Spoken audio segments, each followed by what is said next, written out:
Hey, everybody, it's Heather, and I'm happy to be with you guys today. It's been a couple weeks since we last chatted. I hope this live finds you doing well. And you know what? If you're facing life's challenges, welcome to the club, right?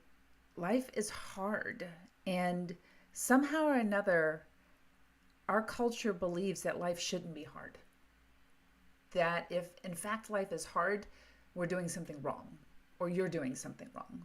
And I want to call that out as complete BS, bullshit, because that is just not true. But for much of my life, especially in my 20s and 30s, I had this image of what my life was supposed to look like. And it wasn't supposed to be hard because if you were doing it right, it was going to be easy. At least that's what I believed based on everything I saw, either in media, on television, in movies. And then when the advent of social media came in, certainly then. But I was fortunate enough to not have social media in my childhood. So now I worry and think about my children and the other generations that have been raised in this social media environment that dictates how we should live our lives, feel about our lives, and can often feel a little bit like a bully. So I came across this amazing video that I believe went viral in early July.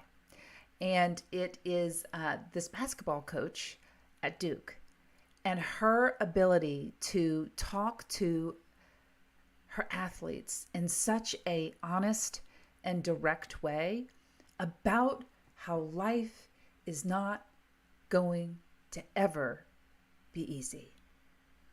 And it inspired me. I tagged it in my Instagram post, so please go check her out. You can actually Google Duke women's basketball coach hard, and you can actually bring it up. And it really went completely viral in early July. And I just happened to come across it last week, and we're at the end of July. So it just really hit me the truth of what she was saying and how I had to learn that lesson too. I had to come to a place of understanding that there was never going to be a time when life was going to suddenly be easy. The challenges wouldn't arrive. Because life, in and of itself, being a live, living human being on this planet, means that there's uncertainty, there's ambiguity, there's unpredictability. And for me, and it may be perhaps for you as well, if you grew up in a home where you really struggled with feeling safe, feeling secure, feeling grounded, being supported through emotional situations or difficulty, being walked through those moments or not walked through those moments, experiencing abandonment emotionally by parents that just were too busy or were unable to meet you in that place of your emotional need or your mental need or your physical need. Those are so impactful to us. And like I always say, we have baggage that we carry into our adulthood. It doesn't disappear when we leave our childhood home. It doesn't disappear when we turn 21 or when we get married or when we have our child. The baggage is there. It's just invisible until you begin to unpack it consciously. So I wanted to take some time to talk about this today because it really hit me and it reminded me of the importance of telling myself I could handle hard. I can handle hard because hard is a part of life. So let's jump right into what I have today. Okay.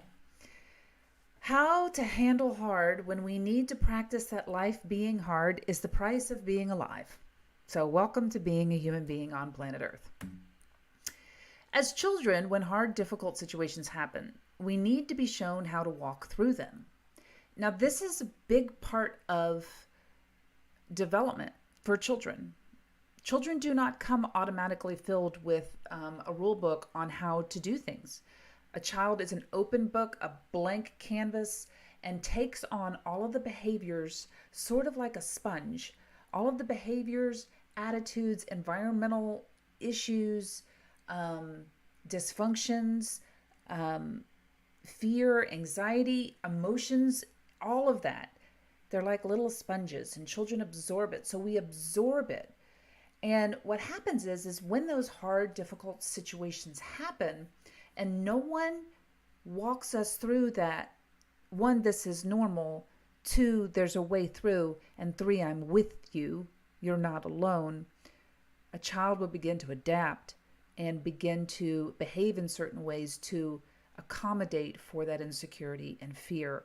And it may show up as acting out, it may show up as being withdrawn or silent. And then certainly in the teenage years, it can show up in a variety of really frightening ways.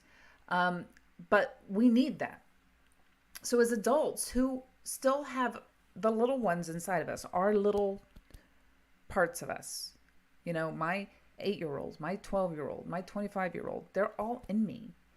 And there's a time when I need to teach my little me how to walk through hard things. And I had to do that with the help of a therapist. And it was hard. But if we do it with our children and we do it understanding that the reason why we as adults struggle with hard is because we weren't walked through it.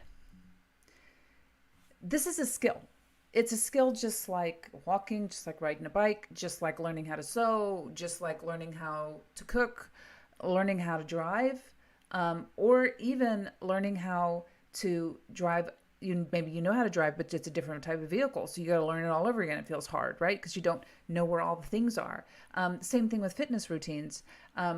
Fitness is really hard, but you can get into a pattern where the fitness becomes easy until someone, like my physical therapist, asked me to do something new. And I'm like, oh, it's hard. Yes, it's hard. Being a human on this planet is hard because we're constantly learning new things. But this resiliency, this handling hard, is a skill. And the only way we can practice this skill is with present, engaged support. And often in our childhoods, we just didn't experience that. We did not experience present, engaged support for a variety of reasons. Not to criticize or judge our parents. They were dealing with life, which was hard then. But acknowledging that we needed something that we didn't get is so critical to our personal healing. As children, we are open books, experiencing life freely and openly. We want to understand why we feel ouchy, hard feelings. We want to understand. Children are incredibly flexible and adaptable, but want to understand why they feel what they feel. Our caregivers do the best they can with what they know. And often they do not know how to meet us in that emotional pain. It just feels too hard. It feels too scary. So they might behave in erratic ways. They might overreact, get angry, try to fix, or underreact, avoid, withdraw. Let's not talk about it. Let's just pretend it didn't happen instead of talking through it. So my childhood was more not talking about things. And then later kind of showed up as a defense mechanism of we just don't talk about those things because it's in the past and it doesn't matter, right? But of course, it totally matters. As adults, we carry these experiences and take on those behavioral patterns of either overreacting or underreacting in response to emotional pain. We unconsciously embody what was modeled for us. We don't realize it, but just like I pass on, probably unhealthy patterns to my children have passed on, they're going to possibly pass it on to their children. And then until somebody says, hold on just a second, let me be aware of this pattern, and then possibly share that, right? Possibly share that wisdom. But it is a very personal journey for us to be conscious of this. And it's our work. It's our responsibility. No one can fix us. No one will ever, ever, ever fix you or me. No one is able to save you or me. We have to save ourselves. And that is just the way it is. Now, we absolutely can have faith in a higher power. No question about it. but no one's going to come and rescue me from myself or a situation. I need to be able to take care of myself. And that is where handling hard is really important. We have all this stuff until we become conscious of it. Until we become conscious. So here's my iceberg. Now, there's at the top what we see in white, and then the dark blue, what we don't see. So which one is more dangerous? And I know I've talked about this before, but I'm going to keep coming back to it. What sunk the Titanic was not the top of the iceberg, right? It was the bottom. The bottom, the blue area, what we don't see, what we're not conscious of, is incredibly dangerous and will absolutely show up in our lives until we become conscious. Here's some examples. The top of the iceberg, what we see. It's all the stuff we see: hobbies, marital status, job preferences, personality type, temperament, your family roles, whether you're a friend, what kind of friend you are, your habits, your hobbies. But the stuff underneath that waterline, underneath that black line, is below the waterline. It's what we don't see. And that's where we see and often have these deep core wounds that are always there and can show up on the top of the iceberg in our relationships, can show up. That pain can show up in our personality and in our behavior and in our habits, even like addictive habits, for example. It can show up in our relationships and how we describe our needs or our wants or our expectations. So the things below the waterline, examples are addiction, verbal abuse, shame, sexual abuse, unmet needs as a child. It can be very simple things like that where we think, oh, that's not a big deal. It's a big deal. Unmet needs is a big deal. Absent caretakers. It's not that they wanted to be absent, but maybe they were busy. Maybe they were working 3-4 jobs. So you experience sort of that sense of abandonment, a need for approval, lack of nurturing, being bullied, struggling with fear. I was a very fearful child, but I was never able to communicate that. And so I carried that with me into adulthood. Early loss, grief as a child, loss of a parent or a loved one, unresolved loss, not modeled emotional awareness. You weren't modeled, emotions are okay. It's okay to be angry. It's okay to feel upset. The acceptance of the emotional being of being human. So these are some really great examples, right? So how the brain responds to hard situations is going to help us begin to harness our self-awareness. So I talk about the brain not because it's the best or the highest. I am definitely a holistic coach. In other words, I believe that the body has a great deal of wisdom and actually informs a lot of what goes on in the brain. But the brain is kind of the first, after the body, is the gatekeeper of our thoughts, our beliefs, our mindsets. So that's why I want to start there. So there's 3 questions the brain asks in succession, okay? So the first question the brain's going to ask in a hard situation, something that is hard, is, am I safe? So your body starts kind of showing up and exhibiting some certain things like heat, a rapid breathing, a rapid heart rate. That is where we have our fight, flight, or freeze. If there's a hard situation, do we immediately freeze, or do we run away, or do we kind of get in there and go after it in order, like a hypervigilancy? So am I safe is the very, very first question. If this answer is no, not a lot's going to happen, and it could be very reactive. You may not be able to engage that. So being aware that the first question your body's going to ask and your brain's going to ask is, am I safe? Is your ability to say, I'm going to handle hard by understanding my brain thinks I'm in danger and my body thinks I'm in danger, and I'm going to help myself feel safe, right? Either in yourself or a safe, supportive person to be able to say, I'm going through this hard situation. This is vulnerable. I need support. Okay. But the very first question is, am I safe? And if you don't answer that question and you don't give your body the ability to feel safe, you won't get past it. And the next time that hard situation pops up, you're going to react, you're going to get triggered, you're going to get activated, and it's going to feel scary. And so you want to be able to understand, am I safe? Is the way the brain is just checking in to be sure we can navigate this.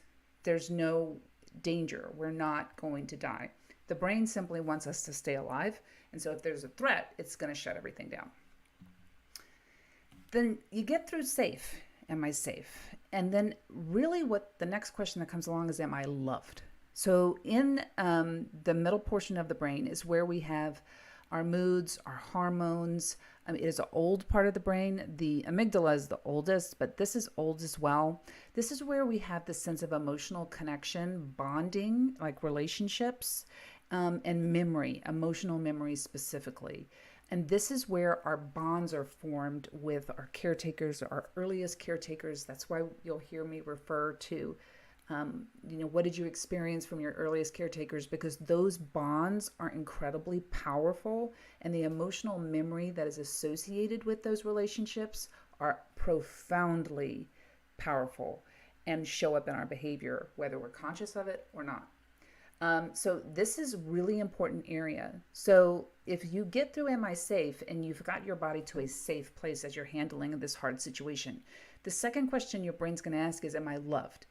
Do the people in my life, do I know how to see my emotional memory as a support for me, not as a danger, that it is a resource, that my bonds are safe and meaningful, that I can be authentic, I can be myself, I can be fully accepting of myself as I am. I don't need to perform or be anything for anybody else.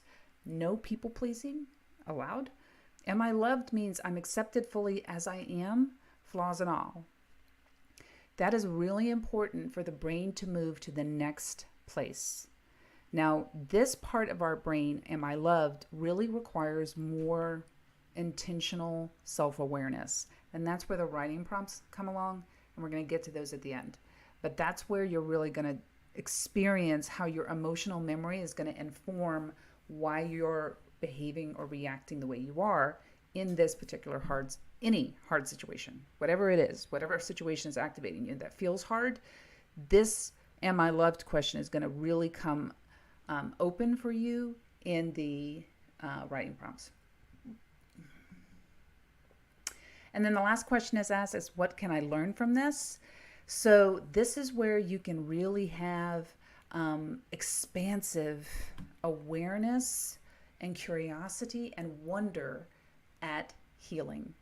When we move from am I safe and we get a yes answer, and we go to am I loved and we say yes, I feel loved, I feel accepted and authentic, then in this hard situation you can go to problem solving, you can go to compassion, you can go to planning, you can go to self-control, self-discipline, creativity.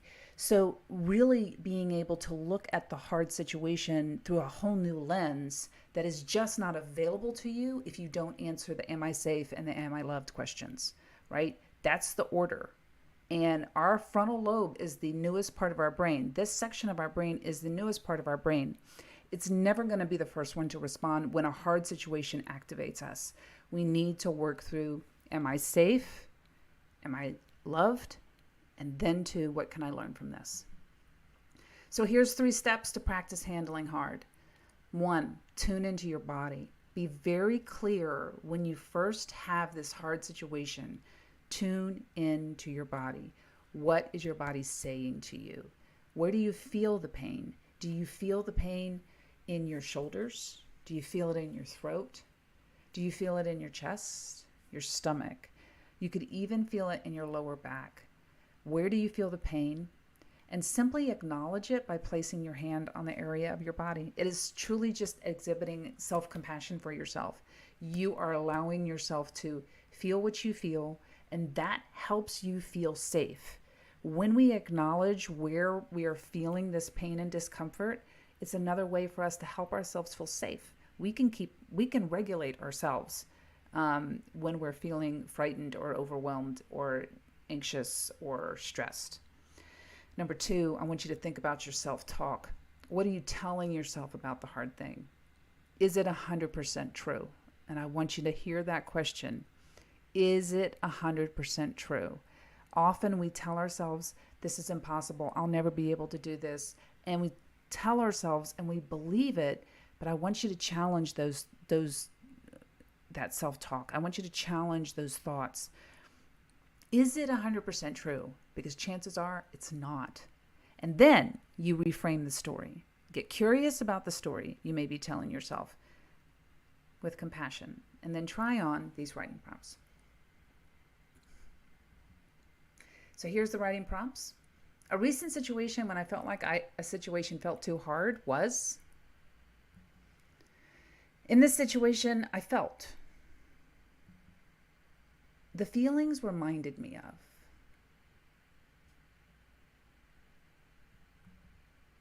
Recalling that, I think I needed. But I didn't get it. So it makes sense that I did that because the story that I tell myself about the hard situation is, the truth is, knowing this, I can try to reframe this story by, if I do this, I may be more able to. And in this work, I'm learning that some of the stories I tell myself are, and then big one way I will practice handling hard things may be to. So those are the writing prompts, and I encourage you to take your time through them. You don't have to do them all at once, but you will be surprised at what comes up as you work through those very, very carefully. This live video will drop on the podcast on Wednesday at 9 a.m. Let'sFeelGoodNow.com is where you can go find all that information. Make sure you go grab your emotional roadmap at Let'sFeelGoodNow.com/get the goods. And that is all I have for today. I hope this has been helpful, and I encourage you to go check out my Instagram. You can find it at letsfeelgoodnow.com, and the Instagram handle is at real.life.by.heather, because I link to that basketball coach's video on just remarkable. It's remarkable. So I encourage you to go take a look at that. I hope you have a wonderful couple of weeks. Exciting things. I'm coming into podcast interview season. So that means my podcast becomes focused more on bringing you information about all these amazing folks out there that are doing great work, from coaching to therapy to habits to, an endless array of information that you're going to hear over the next several months. So you won't see much as me individually, as me talking with somebody who hopefully is going to have information that makes your life and your day a little brighter. Thank you so much for always being here and listening, and I will see you soon.